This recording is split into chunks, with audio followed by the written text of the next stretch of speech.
Alright, again we are back with another episode in this series of ancient history of Bharat. Alright, so far what we have covered is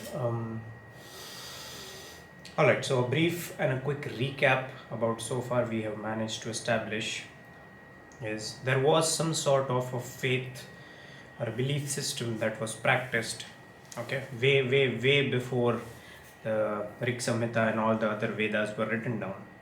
Okay. Now all these traditions that were carried on orally, meaning there was no writing down of these practices. Okay. So we don't exactly know how many centuries or even probably millennia prior to being written down were these things in practice. Alright. Okay.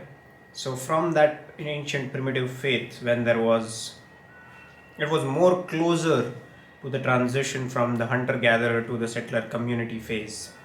Alright, so there was some sort of a belief system or faith that was practiced. Then comes the Vedas. Okay, now there is an approximate date for the Vedas that is approximately 5,000 years ago from the current date. Alright, now the things that are mentioned in the Vedas, okay, as we have mentioned, we as a civilization never believed in actually writing down things. It was an oral tradition. Alright, it was carried down orally from generations to generations. So how many years prior to actually being written down were these things in practice? We don't know. Okay, so then comes the Rig Vedas 5,000 years ago, and then post the Rig Vedic period there was a period of the Samhitas, meaning the Brahmanas and the Aranyakas. Okay, when I say Brahmanas, I mean it in a literary sense, as in the commentaries on the Vedas, the books that contain the commentaries on the Vedas, and the Aranyakas, the texts that were written in the forests. Okay, now again fast forward some centuries, some, like I would say at least 50 or 100 centuries further in time, and then you'll again come to we don't exactly know this. Okay, there is no but yes, clearly there is some there was a significant time that elapsed between the Brahmanas and the Samhitas and then the Upanishads. Okay, Upanishads are in a way a culmination of the Rigvedic thought, the culmination of the Aryanhood, the way that we practice our faith today. Okay, traces a lot of its origins in the Upanishads, even the philosophies and even the practices, the rituals, everything for that matter. Alright, so right from the very beginning up until the Upanishads, okay, what amount of time exactly elapsed, we cannot say with absolute certainty. Obviously, there are multiple theories out there. Okay, most of the theories that are propounded by the white scholars, you will see that they have they have managed to convince the world that these things are of no historical or literary value. Okay, so if these are not of historical or literary value, why did you guys take these things and translate it into your vernaculars? German, English, French. If they had no historical or literal value, why were translations undertaken by you guys? This is something that you guys should think about. Alright, so yes, today we are going to talk about the Upanishads. Upanishads, like I said, are in a way conclusion of the Aryanhood, or the culmination of the thought of Aryanhood. Okay, something that started off way before. Then comes the Rig Vedas, and then the Aranyakas and the Brahmanas, and then the Upanishads. Okay, so Upanishads are like the last bastion, the last stand. All right. So this is chapter number 24. Okay, chapter number 24 in this book. It starts with the literal meaning of the word Upanishad. Upanishad translates as to sit down near someone. Okay, as in to sit down near somebody, and this in all likelihood is supposed to be the teacher, a teacher who was expounding those theories and philosophies, and hence it is called Upanishad. A number of treatises called Upanishads is quite large, but some of them are not quite as old as the others. The oldest Upanishads are partly included in the Aranyakas, or the forest texts, and partly appended to them. Okay, there is clear and a wide difference between the text that is written in the Brahmanas and Aranyakas with the Upanishads. Okay, so if there are changes in language, okay, can you comprehend, okay, the time scale that elapsed between the Aranyakas and the Upanishads?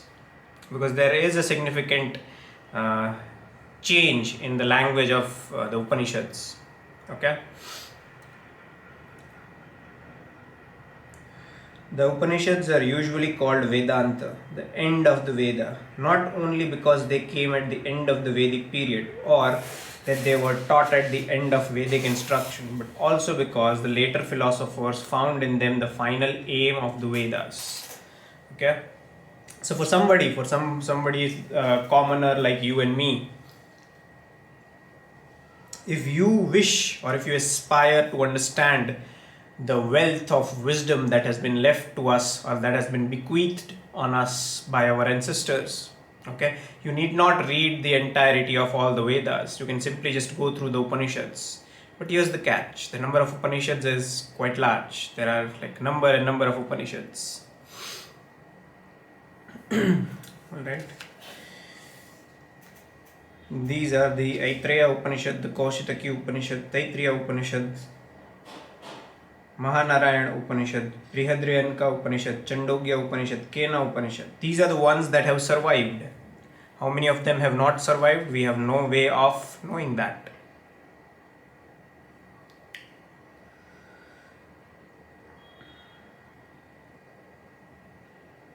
They are very much akin to the prose of the Brahmanas and are certainly older than the Buddha and the Panini.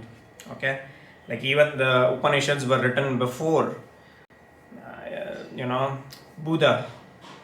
Okay, I'm not taking anything away from what Buddha has given to this world, all his theories and all his practices. He has done what he has done, and we as a civilization, we credit him for what he has done. Okay, nobody's taking anything away from Buddha.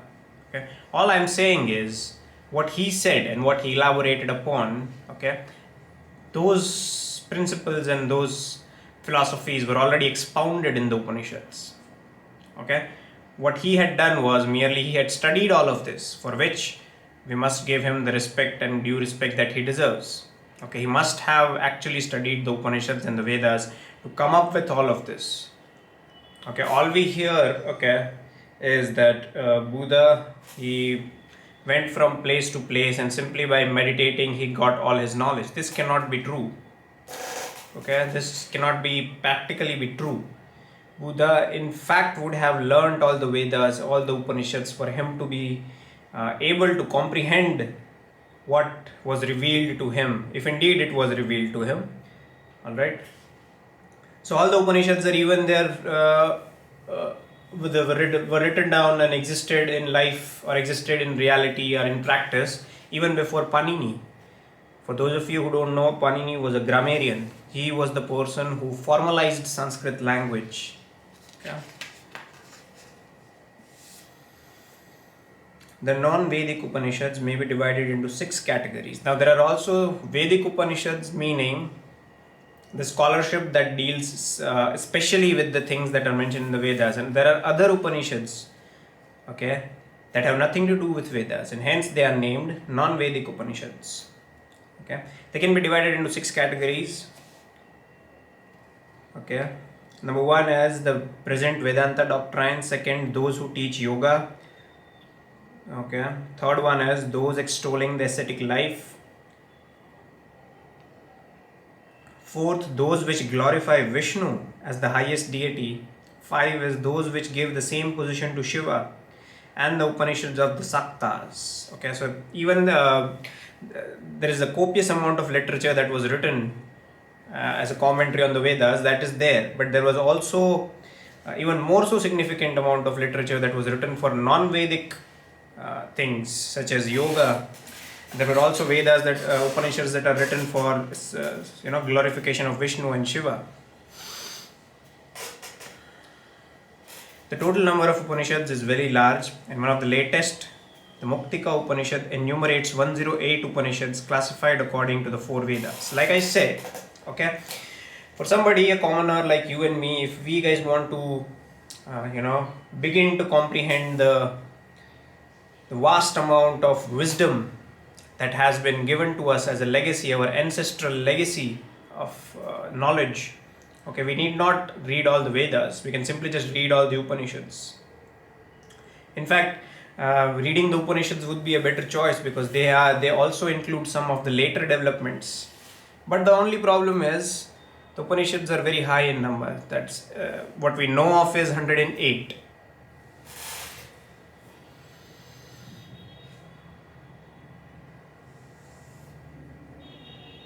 Okay. Now here in Upanishads it says that there had started some Varna conflict between the Brahmanas and the Kshatriyas. It is mentioned here on page number 473. There are various discussions that are mentioned in the Upanishads that yes, indeed there were some conflicts or there was some friction between the top two Varnas. And not top two, the first two Varnas. Okay, because the position in the Varna system or the classification in the Varna system says nothing about your rank in the society. Okay, so there are various discussions that there was indeed friction between the Kshatriyas and the Brahmanas.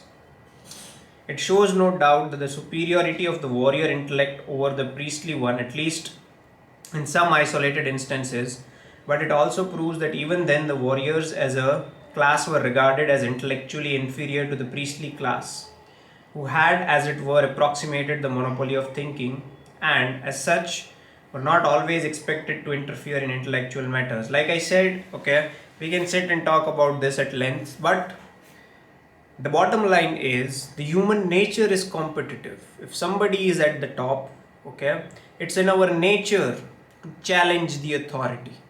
Okay, you cannot simply just place it as a fact, as a blanket fact that each and every individual in the Brahmana Varna had problem with each and every individual in the Kshatriya Varna. That's not what it is.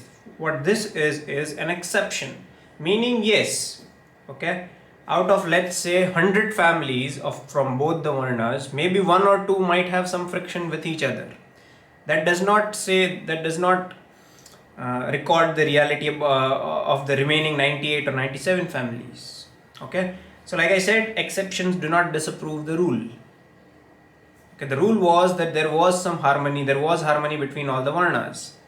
Okay, the exception is that there indeed were some frictions and conflicts between some or the other individuals. You cannot use that as a blanket fact for all the Varnas.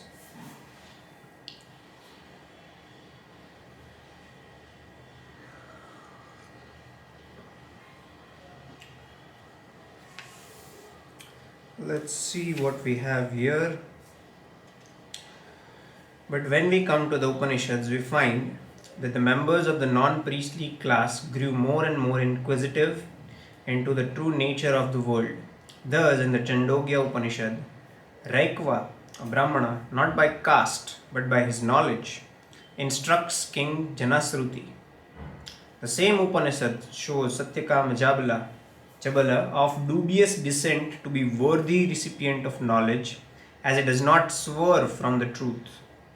The king Pravahana instructs the Brahmana Gautama in the new doctrine of transmigration. This story, together with one in which King Aswapati Kaikaya instructs 5 Brahmanas in the doctrine of Atman, shows that these two doctrines, which did not go well with the Brahmanical theology, were first conceived among the warrior class. Okay, there are numerous instances in the entire Aryan literature where somebody supposedly from the lower Varna presides over the Brahmanas, the priestly class. In fact, there are multiple stories where people supposedly from the lower castes have been teachers of the Brahmanas. Okay. So all these theories about caste oppression, I think it deserves a second look, at least from the younger or the newer generation. Okay, the older generation, they have grown believing in these theories. They may have also faced certain realities, and I'm not questioning that, or I'm not simply disparaging all the struggles that people from the supposedly lower castes had to face. Okay, those things might have been done in the past, but now since we are a young country, now since we are an infant, not exactly infant, but we are on the cusp of our adulthood as a nation, because majority of our population is young. Okay, so it deserves a second look at this. In fact, it deserves the entire subject of history deserves a second look in our country. All right. Next is the principal contents of the Upanishads. Philosophical speculations. Okay, the Upanishads are filled with philosophical speculations. Ultimate truth that lies behind the world of creation. They have variously expressed their findings in the identity of Brahman, that highest principle which manifests itself in the motley of creation and which receives all things back at the time of dissolution, and Atman, which is the individual self. Okay, so to cut this short for every one of you, okay, there is a living human.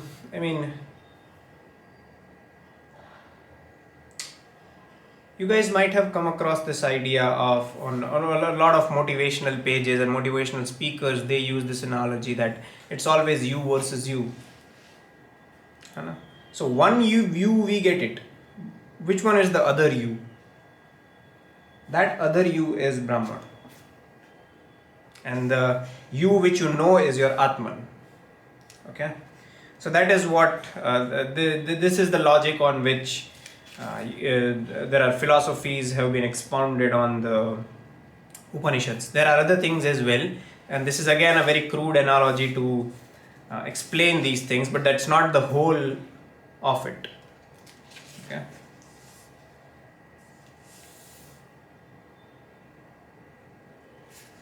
There is also an interesting, 2 or 3 lines, or rather a quote on page number 475 in this chapter. He becomes good through good action, bad through bad actions. Therefore it is said, man here is formed entirely out of his desire. Upanishads, okay, are way older than Buddha. What did Buddha say? That the ultimate source of all sorrow is desire. Okay. Here, prior to Buddha being born, the Upanishads say, man here is formed entirely out of his desire. Okay. So this is rather in the moral plane. We are formed of cells, organs, and flesh and whatnot. Here we are talking on the moral plane. Okay. So the entirety of your creation is based on your desire, and according to his desire is his resolve. Okay. So what exactly is your desire? And based on that desire, based on that what, depends on your resolve. Okay. And according to his resolve, he performs his action. And based on that resolve, you will perform your action. And according to the performance of the action is his destiny. Okay, this is a very profound thought. If you take a moment to comprehend this, it has a very deep meaning. Okay, I'm going to repeat it again. Alright. Man here is formed entirely out of desire. And according to his desire is his resolve. Resolve is your tendency to do something. Okay, so your tendency to do something will be motivated by your desire. And hence it is said, control your desires. You cannot ever seize those desires. Okay, but you can learn to desire things. Okay, things that are necessary, things that are needed. For example, if I desire to have a good physique, okay, so what would my tendency be? My tendency would be to exercise, to work out, okay, to play some sport as a cardio and whatnot. So that is my desire, that will be my tendency, and based on that tendency I will take an action. What actually do I do with my flesh and bones? And what actually that I do with my flesh and bones determines my destiny. That is what is written in the Upanishads. Okay, so desire, then resolve. Based on your resolve, your actions are shaped, and based on your actions, your destiny is shaped. This is all that is written. The Upanishads do not contain superhuman conceptions, but human, absolutely human attempts to come nearer to the truth, and it is this which makes them so valuable to us. Now, I have heard enough of Westerners who will say that all this Vedic scriptures and Aryan scriptures have no literary or historical value. Fine, don't read them, guys. Okay, this is I'm talking to the Westerners, not us. Okay, we should definitely read these things. Why? Because this, like I said, it's an intellectual legacy that was bequeathed upon us by our ancestors. Okay, so don't listen to anybody who says that the Vedas, the Smritis, and the Upanishads have no literary or scientific value. Screw them all. This is the legacy of your forefathers, and you must, absolutely must read them. Okay, what's the worst that could happen? Think about it.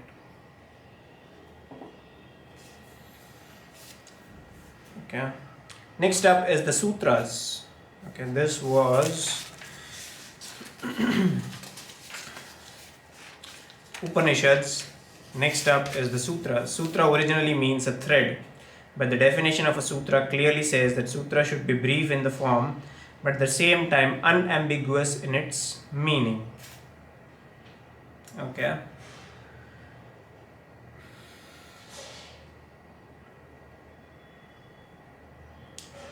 The class of literature which comes under this head does not form part of the Vedic literature, but is in close association with it. It is not the Veda, a divine revelation, but the Vedanga, the limbs of the Veda. Okay? Constituting works of human authorship. Though these Vedangas include a number of exegetical sciences like Shiksha, phonetics, Kalpa, ritual, Vyakrana, grammar, Nirukta, etymology, Chandas, metrics, Jyotisha, astronomy, all of them have not come down to us in the sutra style. Okay, now think of it as like this. I'm not able to come up with a suitable analogy at this moment, but yes, the entire Aryan literature is composed of different concepts. Okay, now in order for you to understand those concepts, you require help of certain other fields, certain other sciences, and and those other sciences have been elaborated and detailed in the sutras.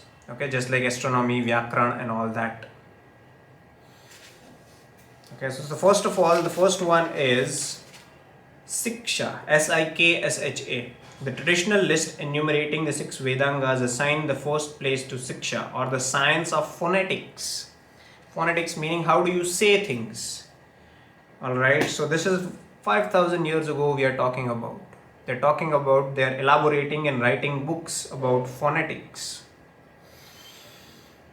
All these works instruct the students in the correct pronunciation, accent, euphonic changes which sounds undergo in the composition in the words, and others and such other topics as come under Vedic phonetics.